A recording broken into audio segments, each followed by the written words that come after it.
శ్రీ గురుభ్యో నమః. నమస్కారం అండి. దాదాపుగా 3 ఏళ్లకి ఒక్కసారి వచ్చేటువంటి అధిక మాసం ఈ సంవత్సరం జ్యేష్ఠ మాసానికి వచ్చిందని తెలుసుకున్నాం. అందులోని రేపు అంటే 31 మే 2026 ఆదివారం నాడు పౌర్ణమి పడింది.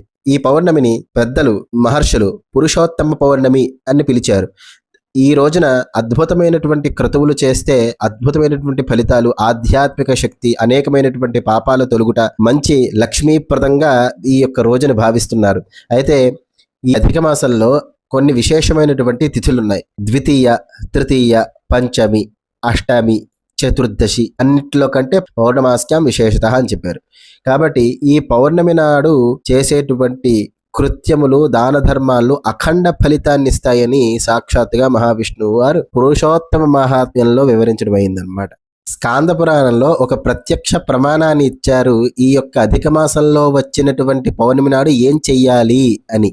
అధికే పౌర్ణమాస్యాంతు లక్ష్మీనారాయణం స్మరన్ ఉపవాసేన యః కుర్యాత్ తస్య నశ్యంతి పాతకాః అని చెప్పారు.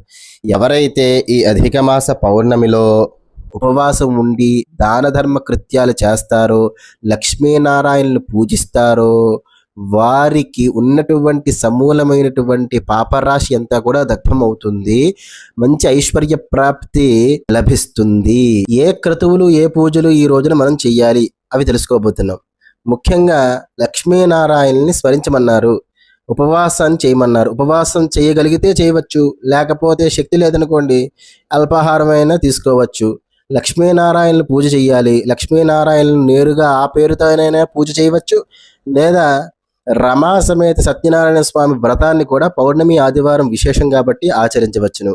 తర్వాత 33 అపూపములు లేదా అరిసెలు లేదా తీపి పిండి వంటలని తయారు చేసి చక్కగా కంచు పాత్రలో కానీ ఇత్తడి పాత్రలో కానీ పెట్టి బ్రాహ్మణుని పిలిచి బ్రాహ్మణ పూజ చేసి వారికి సమర్పణ చేయాలన్నమాట. ఇది సాయం సంధ్యా సమయంలో ఆవు నెయ్యితో దీపం పెట్టాలి. ఎక్కడ? తులసి కోట దగ్గరైనా పెట్టవచ్చు, లేదా దేవాలయంలోనైనా కూడా పెట్టవచ్చు. ఈ విధంగా దీపారాధన చేసి చంద్రుణ్ణి ఆరాధన చేసి చంద్రుడికి అర్ఘ్యం ఇవ్వడంతో ఈ పౌర్ణమి విశేషం పూర్తవుతుంది.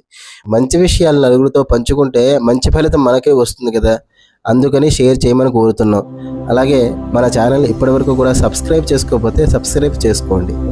ఓం నమో నారాయణాయ. శుభం.